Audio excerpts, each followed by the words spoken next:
10वीचा निकाल पुढील आठवड्यामध्ये लागणार असल्याचे संकेत महाराष्ट्र राज्य शिक्षण मंडळाच्या वतीने देण्यात आलेले आहेत। 12वीच्या निकालानंतर आता विद्यार्थ्यांच्या नजरा 10वीच्या परीक्षेच्या निकालाकडे लागलेल्या आहेत। या आठवड्यामध्ये 10वीचा निकाल जाहीर होण्याची शक्यता वर्तवली गेली होती, मात्र त्यावरती आता पडदा पडलाय। पुढच्या आठवड्यात 10वीचा निकाल जाहीर होईल अशी माहिती महाराष्ट्र राज्य शिक्षण मंडळाचे अध्यक्ष गंगाधर म्हमाणे यांनी दिली आहे।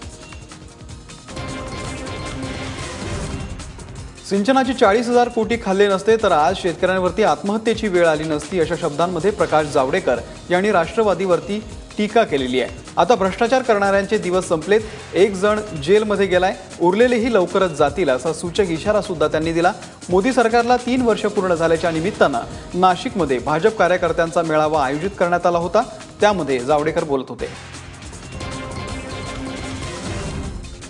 शेतकऱ्यांच्या संपामुळे सरकारची डोकेदुखी वाढली आहे। काल मुख्यमंत्र्यांच्या वर्षा बंगल्यावरती झालेल्या बैठकीत सुद्धा शेतकऱ्यांच्या संपावरती चर्चा झाली। मुख्यमंत्री देवेंद्र फडणवीस यांनी भाजपच्या सर्व आमदारांची बैठक बोलावली होती।